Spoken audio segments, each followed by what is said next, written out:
ನಮ್ಮ ಎಲ್ಲ ಹೆಣ್ಮಕ್ಳಿಗೂ ಒಂದು ಅಡ್ವೈಸ್, ಒಂದು ರಿಕ್ವೆಸ್ಟ್. ಅಡುಗೆ ಮಾಡಬೇಕಾದ್ರೆ ಕಮ್ಮಿಯಾಗಿ, ಲಿಮಿಟಾಗಿ, ವೇಸ್ಟ್ ಮಾಡದಂತೆ ಮಾಡಿ. ಯಾಕಪ್ಪ ಅಂತೀರಾ, ಎಲ್ಲ ಬೆಳೆಗಳು ಬೆಲೆ ಹೆಚ್ಚಿಗೆ ಇರ್ತಾಯಿದೆ. ಅದರಲ್ಲೂ ಅಕ್ಕಿ ಅಂತೂ ಹೇಳೋಕ್ಕೆ ಆಗಲ್ಲ.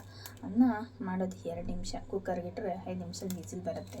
ತಿಂದು ಮಿಕ್ಕಿದನ್ನು ಎಸೆಗೆ ಹೋಗ್ತೀವಿ. ಯಾವುದೇ ಕಾರಣಕ್ಕೂ ಎಸಿಬೇಡಿ. ಮನೆ ಮುಂದೆ ಇರೋ ನಾಯಿಗಳು ಬೇಕಾದರೆ ಊಟವನ್ನು ಹಾಕಿ, ಆದರೆ ಅನ್ನ ಮಾತ್ರ ವೇಸ್ಟ್ ಮಾಡೋಕ್ಕೆ ಹೋಗಬೇಡಿ.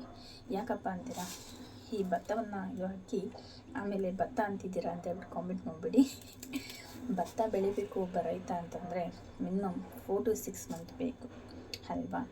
ಅದಕ್ಕೋಸ್ಕರ ನಾವು ಕುಕ್ಕರಲ್ಲಿಟ್ಟ 5 ನಿಮಿಷ ಮಾಡಿಬಿಟ್ಟು ಮತ್ತೆ ತೆಸಿತಾ ಇರ್ತೀವಿ. ಹೌದಲ್ವಾ, ವೇಸ್ಟ್ ಮಾಡೋಕ್ಕೆ ಹೋಗಿ. ದೇಶ ಕಾಯೋರು ಮಾತ್ರ ಸೋಲ್ಜರ್ಸ್ ಅಲ್ಲ, ನಮ್ಮ ರೈತ ಕೂಡ ಒಂದು ಸೋಲ್ಜರ್ಸ್ ಸಮಾನ ಅಂತ ನನ್ನ ಅಭಿಪ್ರಾಯ. ನಿಮ್ಮ ಅಭಿಪ್ರಾಯ ಏನು ಅಂತ ಕಾಮೆಂಟ್ ಮಾಡಿ.